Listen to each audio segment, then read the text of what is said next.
Gregory tonight. Now to a troubling report on another difficult time. The anxious days after the September 11th terrorist attacks. Just a week after 9/11, the agency responsible for the environmental health of Americans, the EPA, declared the air and water safe in New York. But now, in her first interview, the EPA's top watchdog says the agency didn't have the facts when it said it was safe to move back into the offices and homes near Ground Zero. And she's sending the blame all the way to the White House. NBC senior investigative correspondent Lisa Myers tonight. An exclusive report. In the wake of 9/11, there were serious concerns about whether the air around Ground Zero was filled with toxins, unsafe for workers and residents. But by September 18th, many New Yorkers were back in their apartments and on the job, partly because of this press release that day from the Environmental Protection Agency, reassuring New Yorkers that their air is safe to breathe. Was that press release misleading? It was surely not telling all of the truth. In an exclusive interview, Inspector General Nikki Tinsley, the EPA's top watchdog, tells NBC News the agency simply did not have sufficient data to justify such a reassurance. In fact, a new report by Tinsley's office says at the time, more than 25% of dust samples collected before September 18th showed unsafe levels of asbestos, and the EPA had no test results at all on PCBs, dioxins, or particulates in the air that can cause respiratory problems.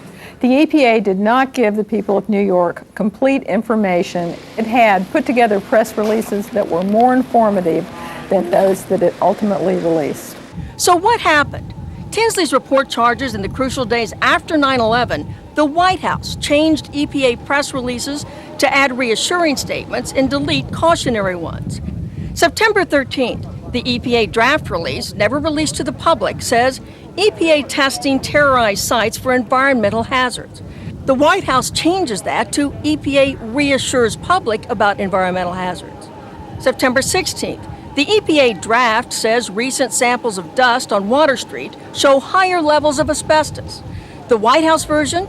New samples confirm ambient air quality meets OSHA standards and is not a cause for public concern.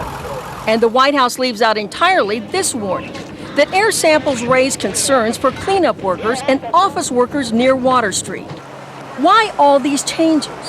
We were told that a desire to reopen Wall Street and national security concerns were the reasons for changing the press releases. When all the tests on PCBs and particulates did come in, they did not raise any red flags. That does not satisfy Catherine Freed, who lives near Ground Zero and now has been diagnosed with bronchitis caused by chemicals from 9/11. She never left her apartment and feels misled. It did influence people to stay. I mean, it kind of made me feel better. I'm not sure I believed it, but there was part of me that said, oh, well, it's okay, so I can just do what I've got to do and, you know, there won't be a health problem. While the EPA's Nikki Tinsley suggests the White House misled the public about the air quality here at Ground Zero, she stops short of accusing anyone of lying or of knowingly providing false information. And she says the EPA handled most things after 9/11 very well.